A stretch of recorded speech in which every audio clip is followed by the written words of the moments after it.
welcome to JG's Fight Talk, sponsored by Rich's Boxing and Limitless Creations. And with me now, Czarina McCoy. How you doing, Czarina? Hey, I'm good. How are you? Yeah, really good. As I say, it's, different hair every time.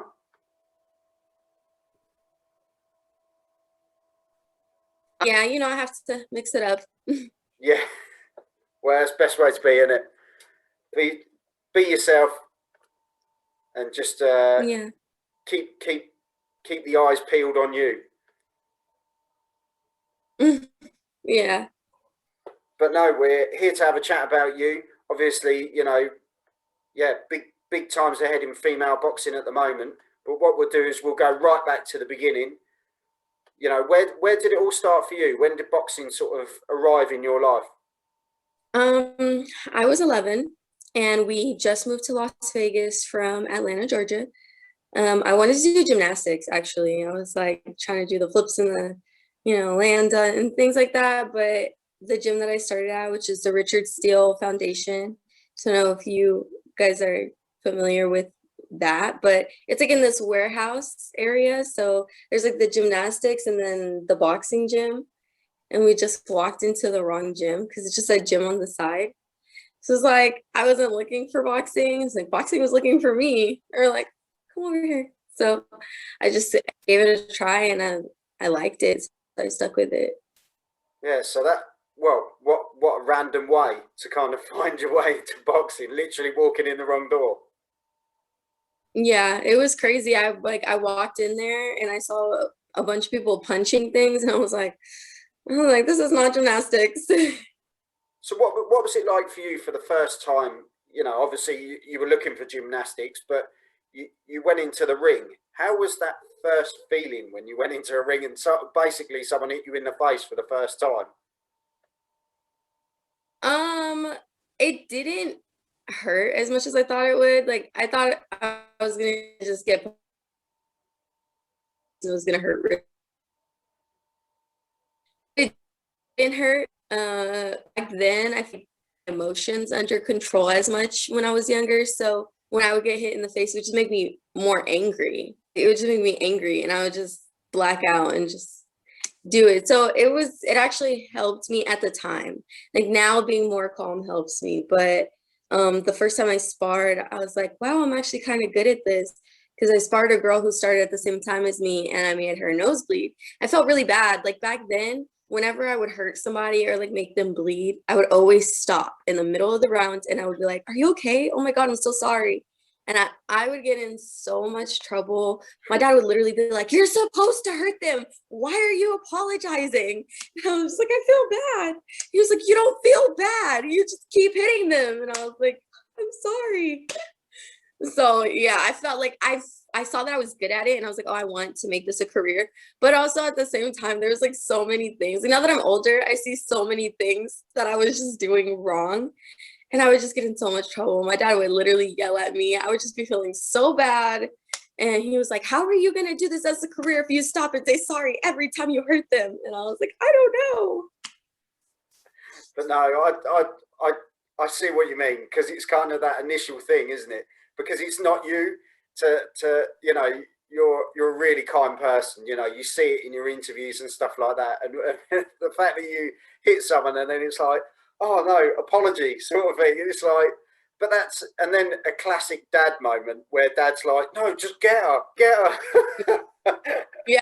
He was like, this was a problem for a while. Like a while, this was a problem. Maybe like the first like 6 months, 6 to 8 months of me boxing, like this was a problem. I would literally just stop. I would hit him like hard. They sorry. Oh my God, are you okay? I'm so sorry. Are you okay? And then I would just lighten up. And my dad's like, you don't do that. You hurt them, you keep hurting them. I go, but it's just sparring because it doesn't matter what it is. You hurt them, you keep hurting them. You don't apologize. He goes, did they apologize for hitting you in the face? And I was like, no. And he goes, well, either. I was like, oh God, I'm sorry. No, it's one of those things. It was a mess. It's one of those things, and I don't know how did you actually get over that fear then of sort of hurting someone? How did you get past that point? Because you say it went on for about, say, sort of 6 months. That's quite a while to go over that sort of thing in your mind. So how did Yeah. you manage to sort of bypass that feeling of hurting someone? Well, I feel like I was learning everything so fast that they put me in there with better people a lot faster than they did with everybody else that I started with. So I was going from sparring people that I had started with to sparring people who had been boxing for 2, 3, 4 years already. And it was like as they were getting better, I was getting hit more. And when I was like, I just like get mad. I would just get mad and I just black out. And it would get to the point where Richard Steele, he would be like, okay, you're gonna run away your sparring. He was like, if you like spar them like that, you're gonna run them away. Like you need to just work with them. And it was to the point where like he even made me take a couple anger management classes that they would have next door.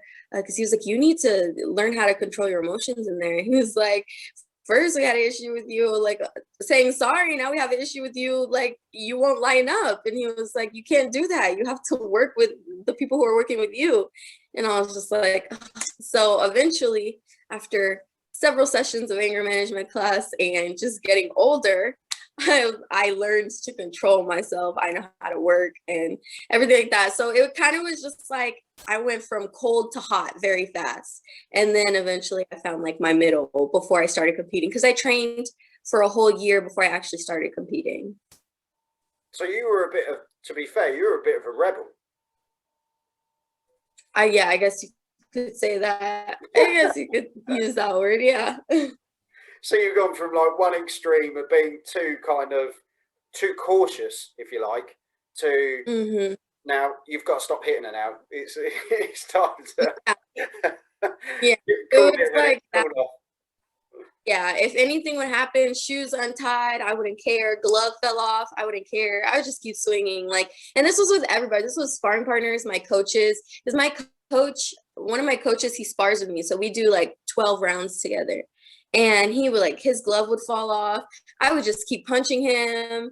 Like mouthpiece would come out. I would just keep punching. It was a problem. It was honestly a problem. Back then I didn't think that I didn't see where I was wrong. I was like, I'm not doing anything wrong. Like, this is a sport. You want me to punch people? I'm punching people. But now that I'm older and I'm more level headed, I'm like, wow, I was just doing a lot. Yeah, yeah. Just like it's almost like going into that sort of machine type mode, isn't it? Where once you're in that mode, it's like the switch has hit. I'm going in and I'm getting the job done, regardless of what's going on around me. I'm getting this person out, whether it's my trainer or my coach or whoever. I'm taking them out. So, but you know, as you say, you've got wiser with your age, and you know now you're in your professional ranks. Was it 6 fights, 6 wins? Um, you know, you're on a roll at the moment, and your last fight was literally the other week. So you know, it's all happening, isn't it? Yeah, it's moving like a lot faster than I thought it would. I thought Corona would slow me down, and it did to some extent because I thought that I would have a few more fights than I have right now, but it didn't slow me down to where I was completely stoic and just like sitting waiting around, you know. So I was still getting the fights in, not as many as I would have liked to have. And then, you know, I would still have more, but there have been some complications, you know, just with opponents like pulling out or saying that, oh, I can't make the weight or something like that. So, I do feel like if Corona didn't happen and if those things didn't happen, I would have more fights than I have now. But I'm very grateful that I do have 6 fights because, this whole year has just pretty much been on hold for everybody. Yeah, yeah. You've done pretty well, to be fair. When you look at the rest of the boxing world, there's a lot of people that haven't been out for 12 months, 18 months, and you've just kind of gone, well, get me in whenever you can, and you've managed to get in. So hats off to you and to your team for getting that done, because you know that's it's really good, especially during these times. And now we're kind of opening up again, aren't we? The world's kind of opening up again slowly. you know, you're going to be hitting the ground running, I can imagine. Yeah. Yeah, I definitely have been just like, oh, give me whatever card that you can get me in, trying to fight like once a month if I can. It's kind of difficult because everybody's like, Yeah. once they caught on, oh, I could go to Mexico and get a fight. Everybody's like, oh, I'm gonna go, I'm gonna go, I'm gonna go. So it's like the cards fill up quick, and if you don't get it, like while it's open, you're not gonna get it. So it's like sometimes they're like, oh, hey, we actually had to change your date to this card, or we had to change it to that card. So we have to consistently be ready at all times. We just have to be ready for anything, because anything could happen with like how crazy everything is right now. Yeah. Is there a particular date moving forward that you've got your eye on? Yeah, so my next date is May 2nd. Okay, cool. So are we able to watch that anywhere? I'm not sure just yet. I don't have all the information. I just got the date. But when I do find out if they're streaming it or what they're doing with it, I will be sure to post that on my social medias. I was going to say, I'm sure it'll be posted out pretty quick, won't it? Yeah, it'll be posted. If it won't be posted by me, it'll be posted by somebody else. Somebody's always posting about something. So No, well, that's the way now. Social media is the ultimate promotion, isn't it? The way to just get yourself out there quicker than anything. And, you use it wisely. And, we get to see you in, with everything you're doing, keeping us up to date with everything. And yeah, I think, bright times ahead. It's, as we were saying before we came on here, you've just come in at the right moment, and stuff is happening, and fights are happening that shouldn't be happening, but because of the COVID situation, we're seeing some great fights, aren't we? yeah, I definitely agree. Like big things are happening, especially in women's boxing. We're getting a lot more opportunities to fight on these big cards, with big names, fighting on undercards. That's just getting us to where we need to be in. 2-3 years ago, we didn't have those opportunities. So I feel like, as long as we keep pushing, we keep training and keep fighting, like getting these good fights set up, in another year or two, like we'll have even more opportunities than we have now. Yeah, yeah. No, is there anyone in particular that because obviously you're a boxing fan, you know, you've you've just turned to boxing and you absolutely love it. It seems like it's really in your blood now. Is there anyone in particular that you really like to watch? That I really like to watch. Well, my favorite is Pacquiao. So anything with Pacquiao in it, I love to watch. Any fight, I'm gonna watch it, even if I don't agree with his opponent choice. So, like, for example, I know that they were saying something about Ryan Garcia fighting Pacquiao, which I don't really agree with that fight. It's kind of dumb to me, but I'm gonna watch it anyways because Pacquiao's my favorite, and I love to watch him. I like to watch Errol Spence Jr. He's definitely top 5. Lomachenko, I love watching Lomachenko. I like watching his style, how he maneuvers around the ring, his movement, really good. I even like watching Triple G just because he's very good for entertainment. Like that is good entertainment, kind of good entertainment. I definitely think Benavidez is good. He's really talented. And I like to watch his progression. Up the ladder. And then there's like less popular, guys who don't get as much recognition, like Willie Monroe Mongoose Jr. Or I think I mixed his name up, but you know what I'm talking about. Yeah.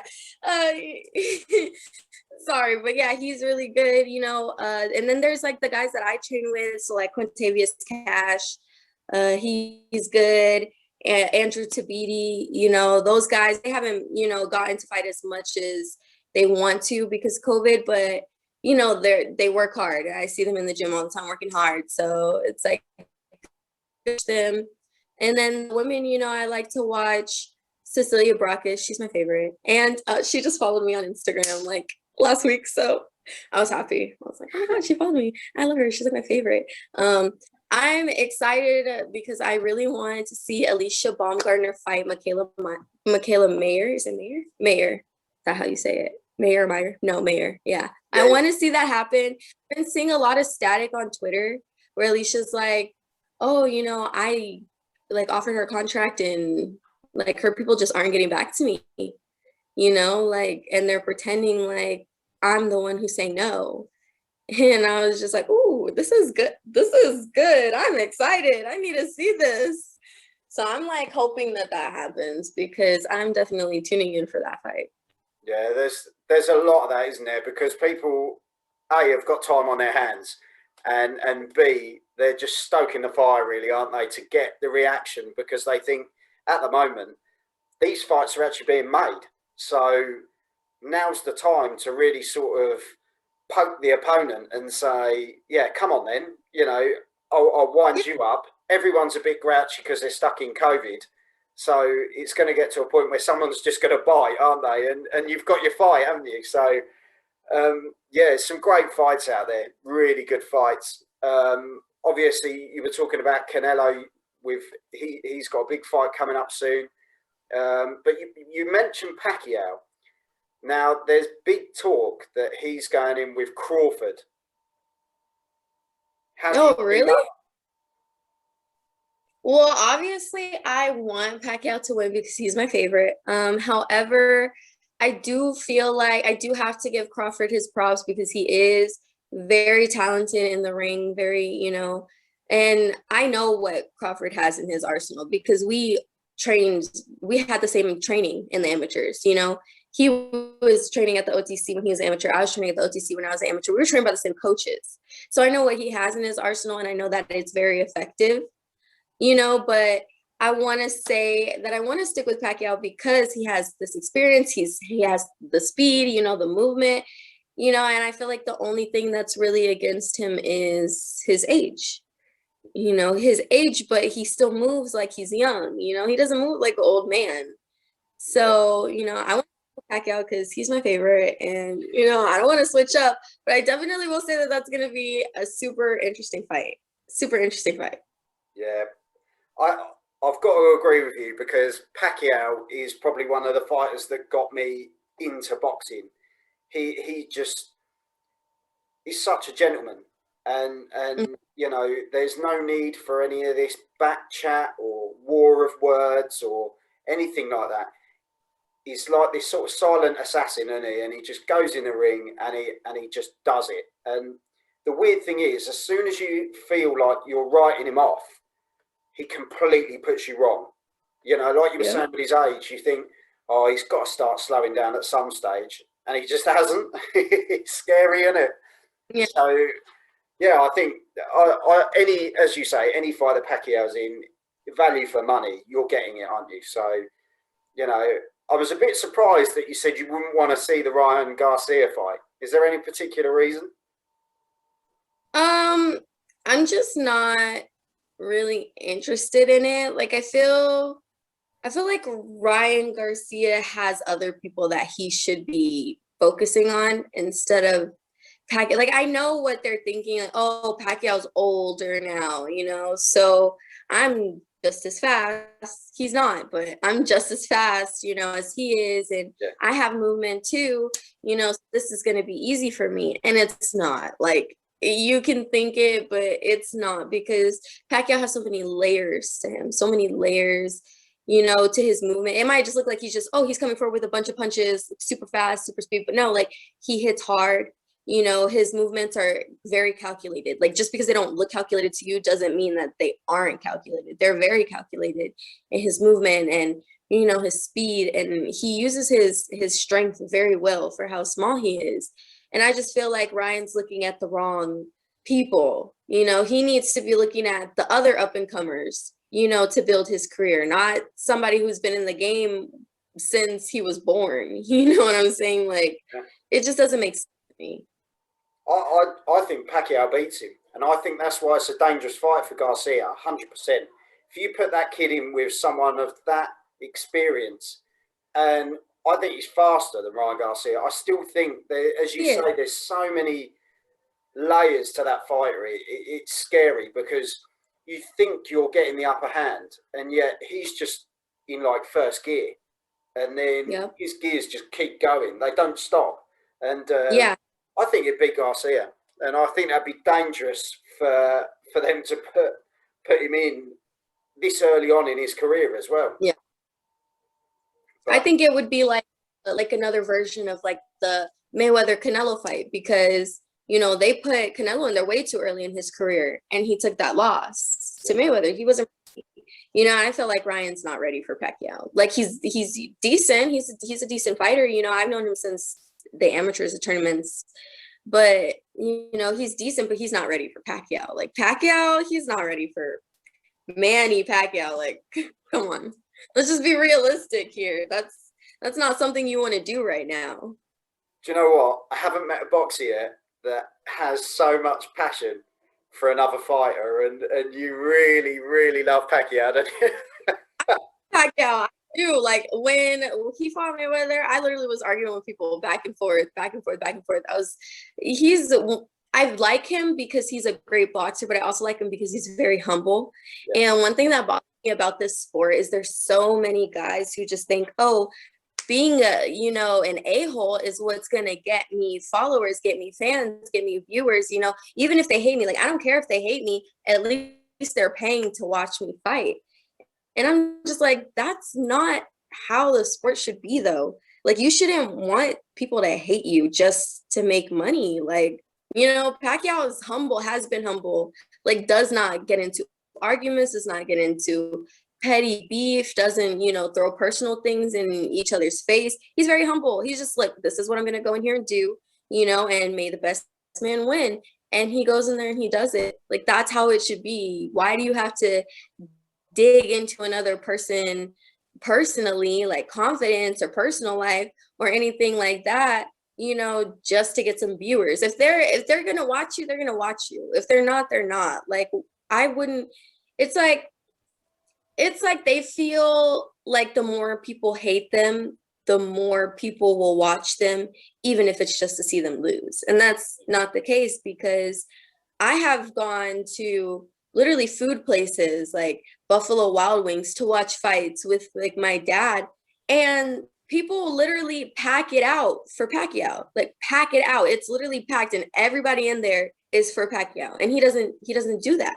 You know, he's very humble and I like that. You know, it's like speak confidently on what you know you're good at. Speak confidently on yourself, but don't bring somebody else down in the process. That I hate that. It just, I hate it so much. Like, for example, my teammate Rolando Romero, you know, you guys know you know how he is on social media interviews. He's not really like that with his team, you know, like with us. Like he'll joke around, but he doesn't act like that, you know. And I've known him for a really long time, so I'm always telling him like, you don't have to act like that, you know, like you could just be nice and like good. And he's like, for what? Like this is the sport. This is the sport that I'm in. This is how we do it in the sport. And I'm like, that's not how I do it. Like I'm in the same sport. I don't know if you forgot, but that's not how I do it. Like you don't have to be like that, you know. And he's just like, well, you know, that's just how the sport is becoming now. And when he said that, I was like, that's not how the sport should be though, you know. And I feel like the younger these guys get into the pros, the more they feel like that's how the sport is supposed to go. And I just feel like it's kind of taking away from the sport, if that makes sense. Yeah. No, yeah. It's. I won't name any fighters in particular, in case I want to get them on in future. But but yeah, there are particular fighters that kind of you look at and you think, oh, why are you doing that? You don't need to do that. Do it based on your talent and do it based on what you do in the ring, and let that speak for itself. Like, you know, your Pacquiaos and people like that. They go into the ring, they're quiet and they do their business, and the fan base just follows based on how amazing you are and how nice you are. And yeah, don't get me wrong, boxing needs characters, always has done, but there's kind of a limit, isn't there? There's a level as to where you don't need to go, and some people go there and you think, okay. But as you say, the sport needs characters, and we've got a whole load of characters at the moment, haven't we? And yeah, you are certainly coming up, as I say, into the sport at the right time, and who knows, one day we might see you on a Pacquiao undercard. Oh my God. I would be so happy. I would be so I would literally be so excited to be on a Pacquiao card. So my coach, he actually worked with Pacquiao for the Mayweather Pacquiao fight because he had another fighter at the time who was a sparring partner. So they actually went out there for that whole camp and worked with him. And I was so jealous. I was like, you're lucky. You get to like see him in the gym, take pictures with him. Like I was stuck here in Vegas. I was so jealous. Um, but yeah, but then they came back early and I was like, why are you here? And he was like, oh, he hurt his shoulder. So they sent everybody home. And I was like, oh, so is like the fight off? And he was like, no, he's still gonna fight. His shoulder's just messed up. And I was like, oh, well, that sucks. Yeah, I know. I mean, I was gutted. I was gutted because I thought if anyone could beat Mayweather, it was Pacquiao, and you know, I think he had to have an op afterwards. I think it was a mess, wasn't it? And yeah, what? that was Yeah. the moment, in my opinion, to kind of knock him off Yeah. the pedestal. But Yeah, it was a mess. And then it was like everybody was like, oh, he's lying about his shoulder. And I'm over here arguing with everybody. My coach was there. No, he's not lying about his shoulder. Like my coach was there. I'm like arguing with everybody. And they're like, oh, like, why did you want him to win so bad? I'm like, what do you mean? Like, this is Pacquiao, the Manny Pacquiao.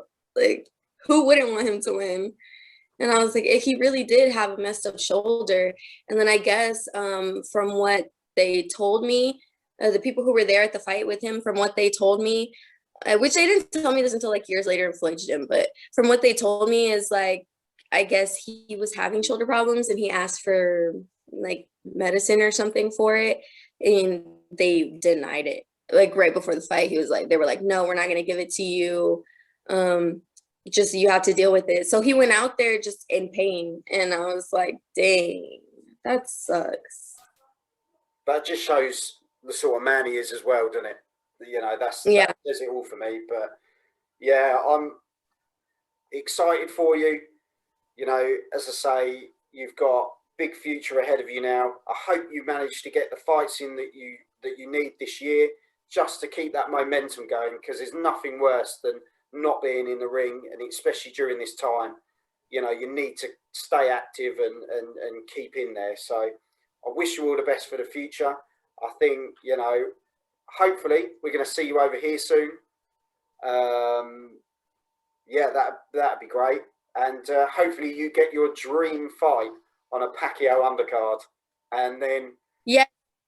you can get back on here and tell me what he's like and how it all went. But yeah, as I say, what was it? 2nd of May, your fight.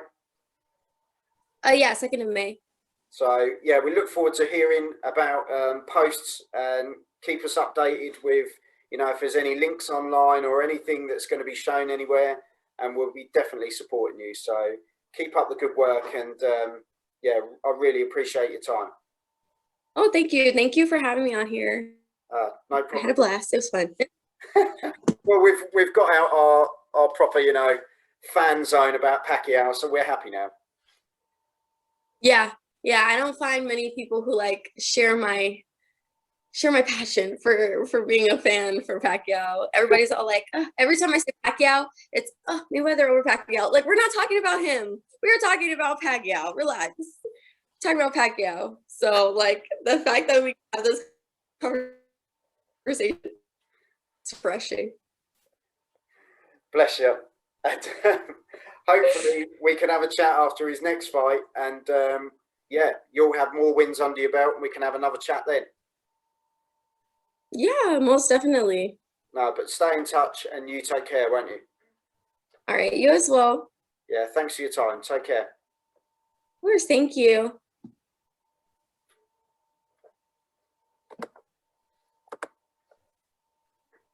So Czarina McCoy, what a star. She's yeah, she's got a big fight ahead of her on the 2nd of May. Wish her all the best for that. As I say, she's 6 fights, 6 wins. She's on a roll. COVID has slowed her down a bit, but she hasn't let it bother her. She's just taking the fights as and when they come. And yeah, I think that girl's got a big future. possibly see her in the UK at some point. And yeah, another girl in the ladies division, and they're really starting to pour in now. And yeah, it's exciting times for the women's division. So as I say, if you like what you've seen today, hit the subscribe button on JG's Fight Talk on YouTube. And yeah, I'll see you all soon. Take care. Oh, you